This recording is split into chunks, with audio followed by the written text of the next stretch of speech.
আম্মু একটু চাল ভেজে নেবে, এ কারণে চালগুলো লবণ দিয়ে মেখে নিচ্ছে। আর এখানে আম্মু সেরা ভেজে নিয়েছে। আজকে এগুলো দিয়ে বার ভাজা তৈরি করব, চানাচুর টানাচুর সব কিছু দিয়ে। মাছ ভাজি করা হয়ে গিয়েছে, এখন তুলে নিচ্ছে।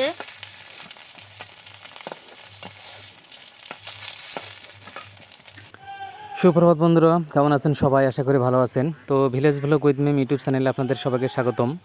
তো বারবারের মতো আবারও চলে আসলাম নতুন আরেকটি ভিডিও নিয়ে।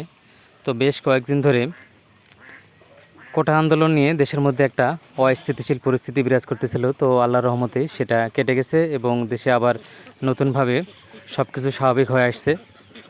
তো বেশ কয়েকদিন নেট না থাকার কারণে আমরা নিয়মিত ভিডিও আপলোড করতে পারিনি। তো এখন থেকে নেট আসছে, তো এখন থেকে নিয়মিত ভিডিও আপলোড হবে। তো মিম আজকে এই যেখানে দেখতে পাচ্ছেন ওলের গাছ, এই ওলের গাছের ফুতি দিয়ে রান্না করবে। আর পাশাপাশি এখানে আমাদের অনেক গাছও লাগানো আছে, যেমন পুঁই শাক গাছ, সিমের গাছ। গত বছর আমরা এখান থেকে সিম ওঠা নিয়ে বেশ কয়েকটি ভিডিও আপলোড করেছিলাম। আশা করি এবারও সিম ধরার পর এখান থেকে সিম উঠে নিয়ে রান্না করে আপলোড করতে পারবো। তো আজকে মিম এখান থেকে তোলা ফুলের ফুতি দিয়ে রান্না করবে, পাশাপাশি তেলাপিয়া মাছের ভুনা রান্না করবে। তো আপনারা ভিডিওটি দেখতে থাকুন এবং নতুন বন্ধুদের কাছে রিকোয়েস্ট, ভিডিওটি দেখার সময় একটি লাইক দিয়ে এবং আমাদের চ্যানেলটি সাবস্ক্রাইব করে আমাদের পাশে থাকবেন। তো চলুন বন্ধুরা, দেখি মিম কীভাবে রান্না করে। আসসালামু আলাইকুম বন্ধুরা, আপনারা সবাই কেমন আছেন? আশা করি ভালো আছেন। Village blog with Mim YouTube চ্যানেলে আপনাদের সবাইকে স্বাগতম। বরাবরের মতো আবারও চলে আসলাম আপনাদের সামনে একটি নতুন রেসিপি নিয়ে। আজকে একেবারে নতুন একটি রেসিপি রান্না করব, সেটা হলো এই ওলগুলো। এই ওলের গাছ থেকে এই ডাঁটগুলো নিয়ে আনছি, আমাদের গাছের ওলের ডাঁট। ওইগুলো রান্না করব বেগুন দিয়ে, আলু দিয়ে, শুটকি মাছ দিয়ে রান্না করব।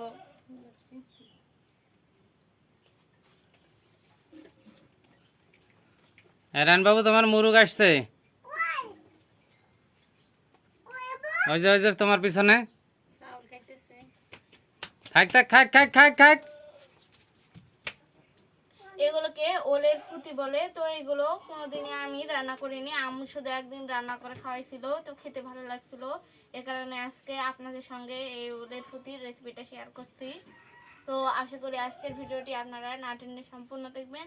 আর এরকম নতুন নতুন ভিডিও পেতে আমার চ্যানেলটি সাবস্ক্রাইব করে আমার পাশে থাকবেন। মিম তাড়াতাড়ি রান্না বান্না সেরে নাও, বৃষ্টি আসতেছে আবার। হ্যাঁ, এখন তো গতকাল থেকে তো বৃষ্টি। গত 2 দিন থেকে বৃষ্টি, বৃষ্টির কারণে গতকালকে ভিডিও করতে পারিনি। হ্যাঁ, আর এই দুটো তেলাপিয়া মাছের ভুনা করব, রসা ভুনা।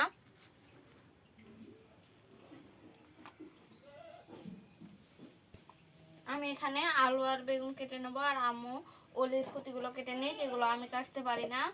আর মাছগুলো আম্মু সাইজ করে নিই। আজকে মা আমি দুইজনই তাড়াতাড়ি রান্না করে নেব কাজ করে, কারণ বৃষ্টি আসতে পারে যে কোনো সময়।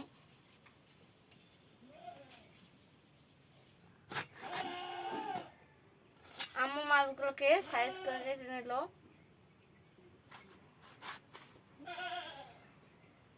পোকাটা ফেলে দিয়ে, পোকা আছে নাকি?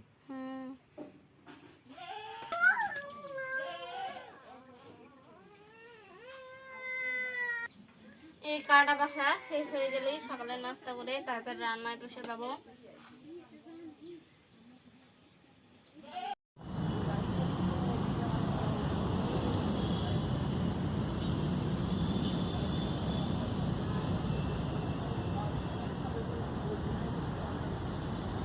আজকে রান্না করার আগে আম্মু একটু চাল ভেজে নেবে, এ কারণে চালগুলো লবণ দিয়ে মেখে নিচ্ছে। আর এখানে আম্মু সেরা ভেজে নিয়েছে। আজকে এগুলো দিয়ে বার ভাজা তৈরি করব, চানাচুর টানাচুর সব কিছু দিয়ে। আম্মু এখন চালগুলো ভেজে নিচ্ছে। আর এই চাল ভাজা খেলে কিন্তু টেনশন মুক্ত হয়, আপনারাও খাবেন। চাল ভাজি করা হয়ে গিয়েছে, আম্মু এবার এগুলো তুলে নেবে। আর চাল ভাজা হয়ে গেলে তারপরে তরকারি রান্না করবে। প্রথমে মাছ ভেজে মাছের ভুনা করবে। ওদিকে আম্মু আর একটু চাল ভেজে নিচ্ছে, আর আমি এখানে চিড়া ভাজা খাচ্ছি। চিড়াগুলো এইভাবে ভেজে নিয়েছে। বিসমিল্লাহ। তো এই চাল ভাজা চিড়া ভাজা দিয়ে আজকে বিকালে আমরা বার ভাজা তৈরি করব। আর এখন বৃষ্টি হচ্ছে, আর বৃষ্টির সময় এগুলো খেতে কিন্তু অনেক ভালো লাগে।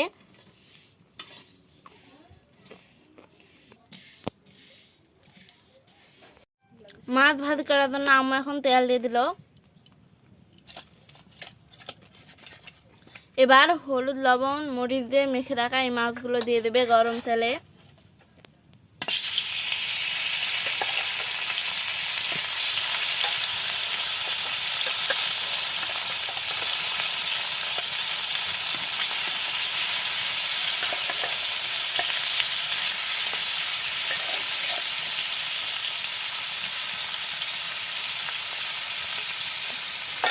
এই মাছগুলো আগে ভাজি করে নেবে আম্মু ভালো করে।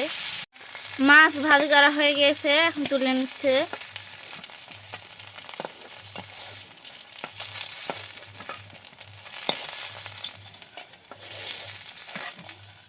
এবার ওই মাছগুলো ভুনা করার জন্য আর একটু তেল দিয়ে দিল।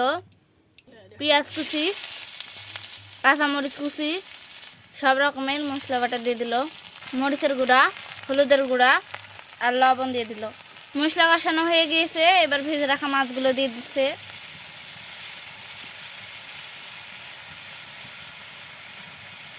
এবার কিছুক্ষণ ঢাকনা দিয়ে ঢেকে রাখবে আর এগুলো কষিয়ে নেবে। মাছ কষানো হয়ে গিয়েছে, এবার আর একটু পানি দিবে, কারণ আজকে রসা ভুনা করবে, একটু ঝোল ঝোল হবে। আর ওদিকে মাছ ভুনা করতে করতে এদিকে ভাতেরও বলক উঠে গিয়েছে।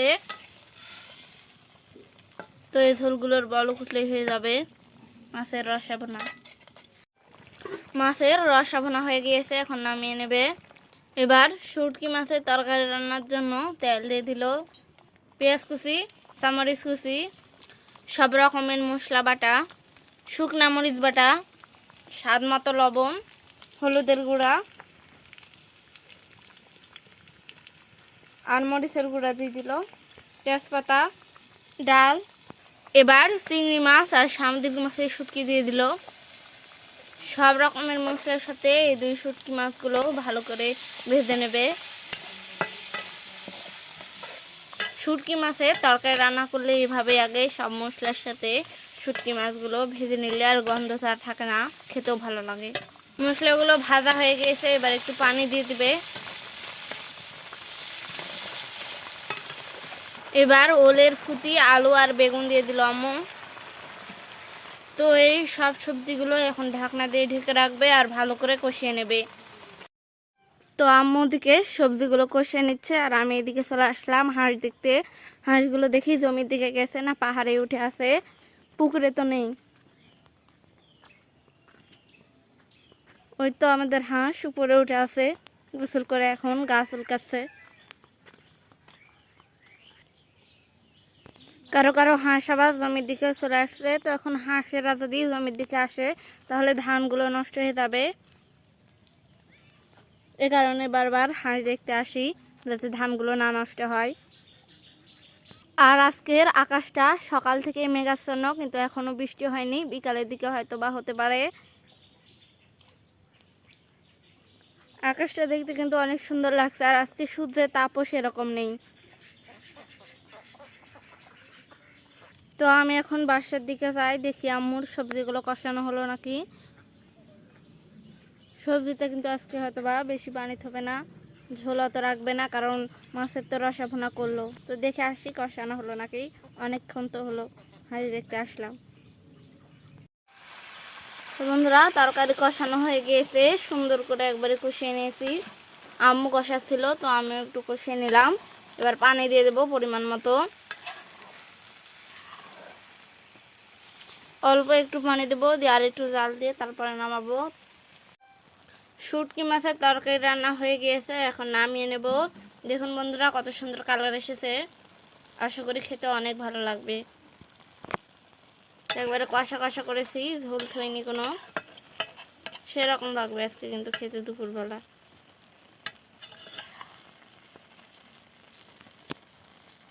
তো বন্ধুরা, সব মিলিয়ে ওলের ফুটি রান্না আর তার সাথে মাছের ভুনা দুটোই কিন্তু খুবই সুন্দর হয়েছিল খেতে। আর আপনাদের ভিডিওটি কেমন লাগলো সেটা অবশ্যই কমেন্ট করে জানাবেন। আর এরকম সুন্দর সুন্দর ভিডিও পেতে আমার চ্যানেলটি সাবস্ক্রাইব করে আমার পাশেই থাকবেন। পরবর্তীতে দেখা হবে নতুন কোনো ভিডিও নিয়ে। সে পর্যন্ত সবাই ভালো থাকবেন, সুস্থ থাকবেন আর আমার জন্য দোয়া করবেন। আল্লাহ হাফেজ।